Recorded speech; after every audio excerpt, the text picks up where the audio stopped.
in Christ Jesus. A senior man of God once said something, and it rocked the boat in so many ways. And I believe 100% in what he said. He said, God does not reside in heaven. If God resides in heaven, how come the angels don't know him? They have to wait for the manifestation of Jesus before they saw God for the first time. Hallelujah. Amen. God resides in his glory. And his glory manifests in the throne room as a big ball of light. Glory to God. Hallelujah. Now, guess what? Man exists not just in 3 places, but in 4 places. I'm here right now. I'm in Christ, and I'm seated with him in heavenly places. Right? Yeah. But yet I'm still in God's glory before eternity ever began. That's how superior I am. And that's how superior you are. Psalms 8 verse 12. The Bible says that his glory is above the heavens. Right? God's glory is above the heavens. That means the heaven is where his throne is. That's where the seat of his authority is. But his glory is actually above the heavens. Now, in verse 5, the angels began to say, who is man that he is so mindful of him, that he has crowned him with glory and honor? Now, the word translated crown by the King James is really not crown. It's the word called atara, and atara means envelope. That means we are in God's glory above the heavens. Yes. Somebody needs to put this to screen. Yeah. God's glory is above the heavens, right? His throne room is in the heavens. And I'm enveloped in God's glory. That means I'm not just existing here, I'm not just existing by his throne, I'm also existing in his glory above the heavens. Let me show you something also. Ephesians chapter number 2.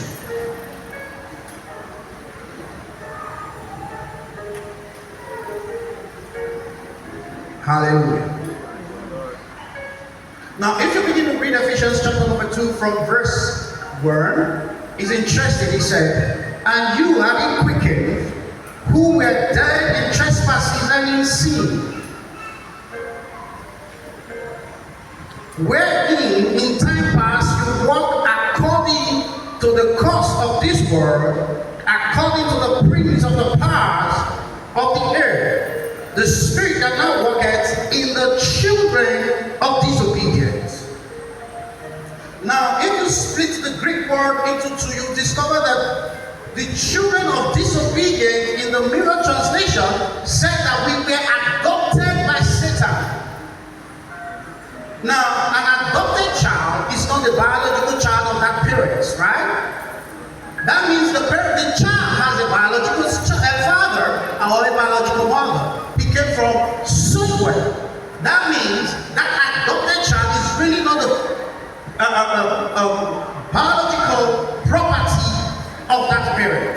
So according to the Mirror's translation and according to the Greek lexicon, we are adopted by Satan in our minds. Now, have you ever wondered? The Bible says that we are reconciling to God, not God reconciling to us. And we keep using this terminology: repent, redeem. Repent, redeem. The read there states that there was you were in a place before, you missed that from the place. So you have to go back to the place. Redeemed. You were trapped somewhere. You need to get out of that place and go to your original position. What's man's original position? In God. Not adopted, not children of disobedience, but children of obedience. Hallelujah. Praise the Lord. No man was ever created a child of disobedience. We thought in our infinite wisdom that we were created as sin to perform the act of sin. No. Hallelujah. Praise the Lord. The Bible says we were alienated where? In our minds. A clear example. Adam, where are you? I'm hiding, Lord. Why? I ate the fruit and I became naked. Who told you? Now, in Adam's mind, he's naked. But God is asking, did I tell you that you're naked? Let's read on. So first lesson here is that we are not children of disobedience. We were not created or given birth to by the devil. Genesis. Let us make man in our image and likeness.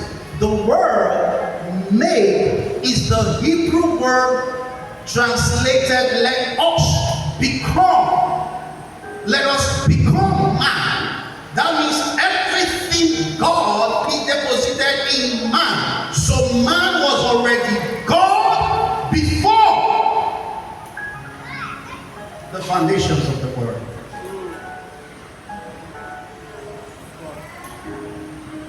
I was not saved the day I repented.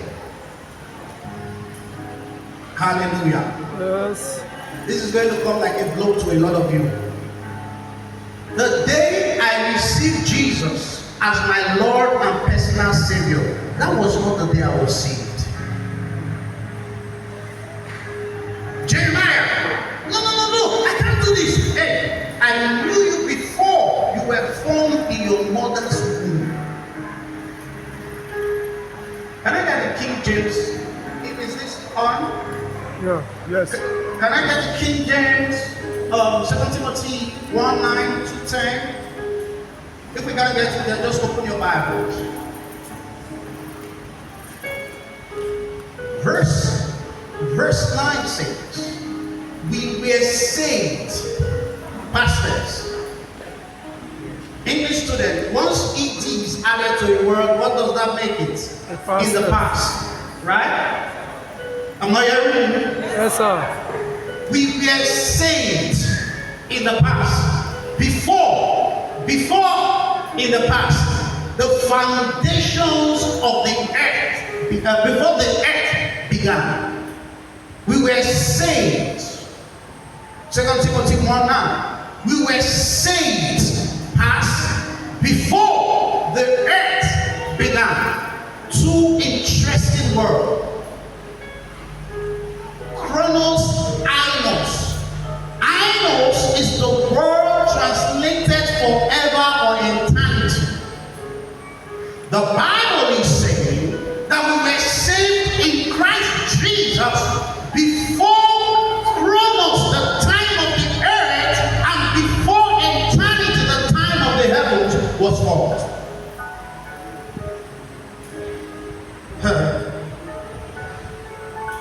Hallelujah. Amen. I've always been the child of God, but I didn't know that. Yes. I've always been saved, but I didn't know that. My people perish Because they lack what? Knowledge. Because I did not know that I was forever saved before God ever created the world. He has made me his marvelous poem, his workpiece, his best creation, the epic of all creation. He has made me before he ever said, "Let there be the heavens and the earth." Everything that happens to man, when man ate that fruit, he lost memory. He forgot. The beauty about the cross has come to remind us that before you were born in your mother's womb, you've been saved, marked out for greatness. Amen. Hallelujah. Amen. How many of us are born again in here? What's our primary purpose? To tell those that are not born again. Because you are born again, you are the rain from heaven. You are God's showmanship. Everything you do, you say, is supposed to reflect God. Do you know why we still have problems in the church? Because we still think about problems in the church. Do you know why marriages still fail? Because we still think about marriages failing. Job said, "What I fear greatly as before." Jesus said, "As a man thinketh in his heart, so if you think you're poor, the rains of poverty will come. If you think that witchcraft is beating you, the rains of witchcraft will come." Do you know why? Because you are all powerful. Let's read it. I want to show you something. I want to show you how classy you are.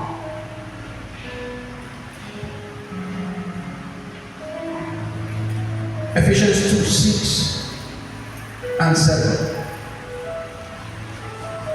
"And have raised us up together and made us sit together in heavenly places in Christ Jesus, that in the ages to come he might show the exceeding riches of his grace in his kindness towards us through Christ Jesus." The word "made us sit together in heavenly places" is the word "kaizon." It's the word "kaizon." Kaizon means that we are fixed in a fixed abode in heaven. Hallelujah. Go and hear, I'm already resident in heaven.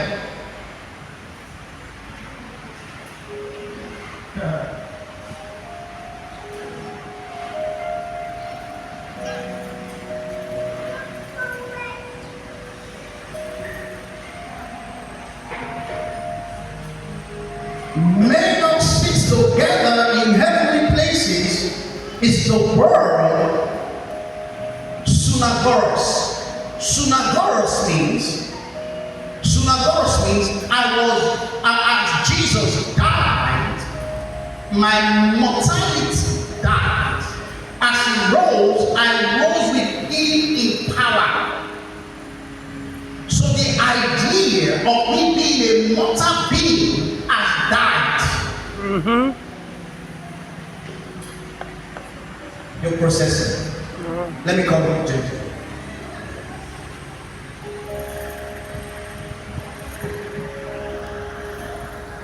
I'm here, flesh and bone, right? But I'm really not flesh and bone. I'm spirit. And that's my immortality. By knowledge, my immortality has more relevance here than my mortality. So if I settle poverty in my immortality, my mortality has no choice than to manifest poverty. Hallelujah. Yeah. I can go to church, I can pray, I can sing, but in my mind, in my spirit, I'm poor. My mortality has no say. It will be poor. Hallelujah. Amen. I read a book long ago, and I began to wonder, Napoleon Hill. He said, think to be rich. Then I was like, how can I not start thinking and become rich? But now I know it's true and it's scriptural. If I can see riches in my mind eye, in my spirit, everything around me, I will sell pure water and I'll build a house. Why? Because my immortality has 100% control over my mortality. Yes. Hallelujah. Amen. I'm going to round up with this.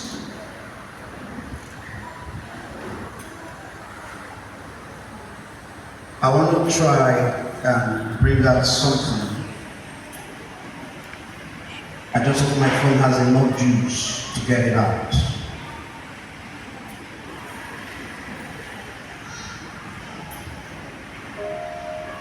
Can somebody help me read Ephesians 2:10? That's one of the most beautiful scriptures. Ephesians 2:10. We are the workmanship of God in Christ Jesus. I'll read that in the Mirror's translation. But I'm going to read from verse 8. Your salvation was a great thing from start to finish. Your salvation was a great thing from start to finish. That means I will never have anything to do. It's not by me keeping the 10 commandments. I'm not saved by keeping the 10 commandments.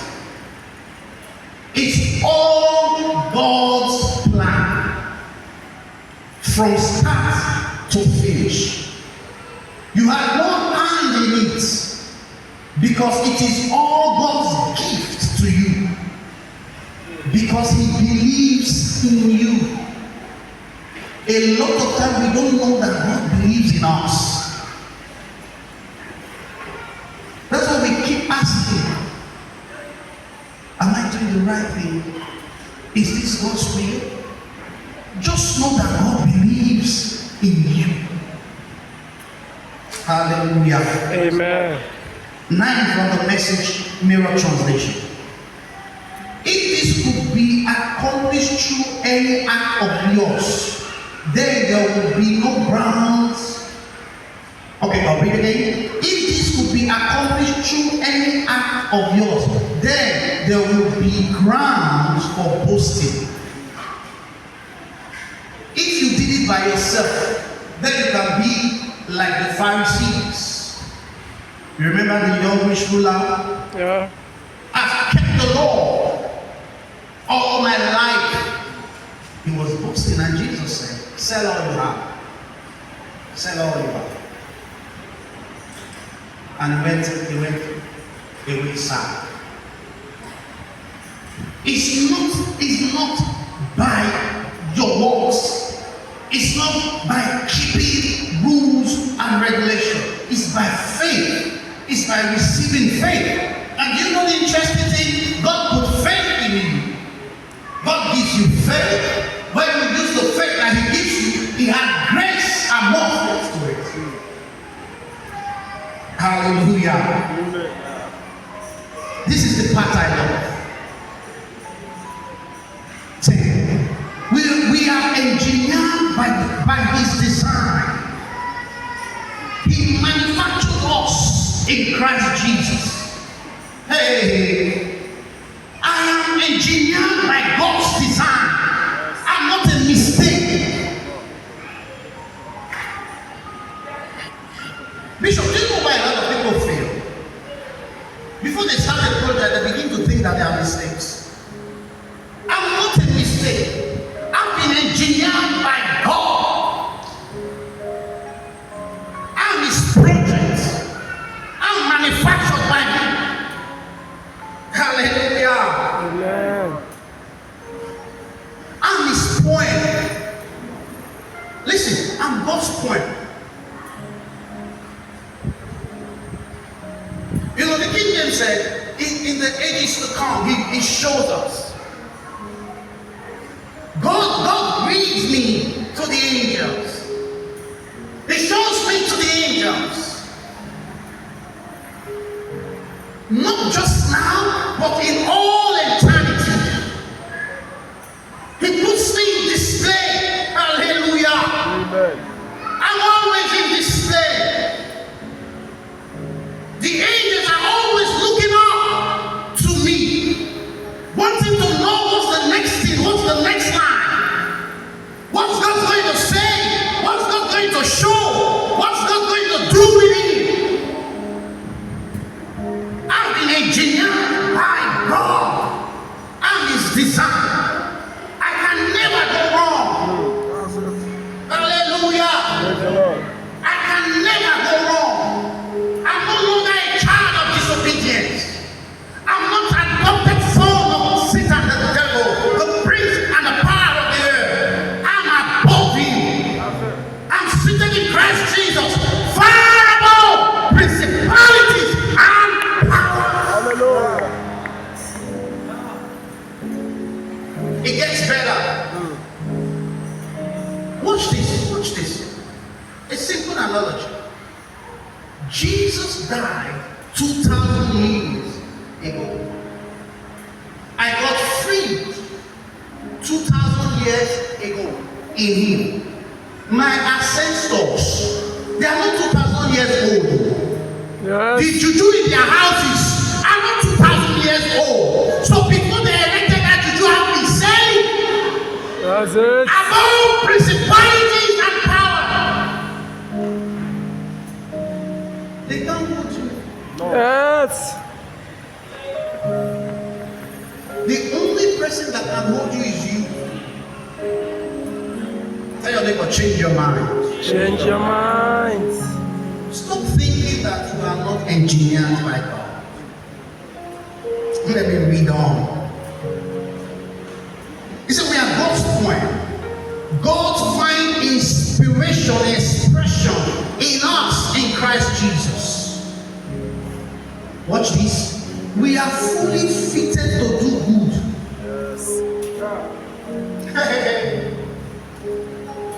My makeup is to do good, not to do evil.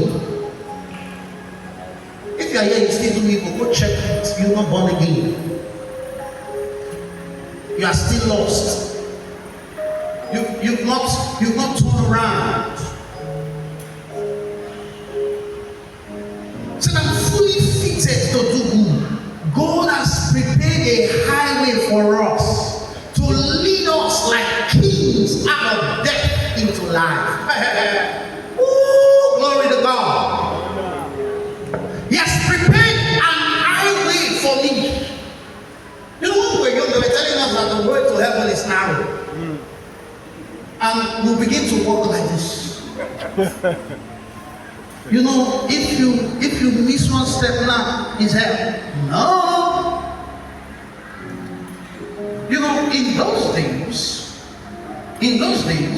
when kings are coming, they send servants in front.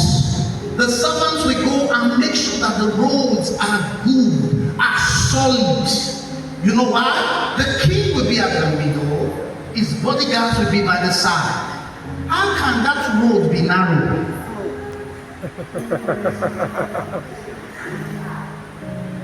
How can it be narrow? The king's chariot alone will take up to 12 soldiers plus the king in it. That means it's a massive chariot. So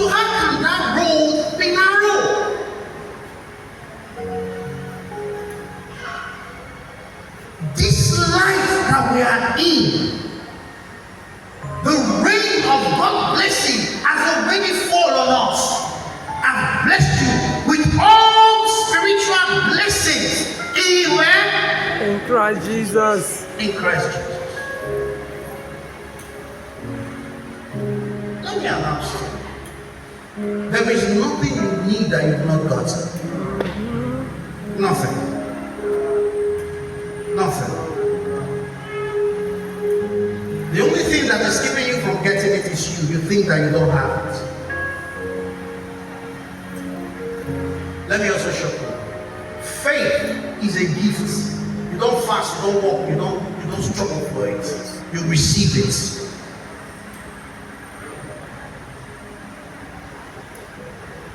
The day I realized that my faith is a gift, magic started happening. Magic started happening.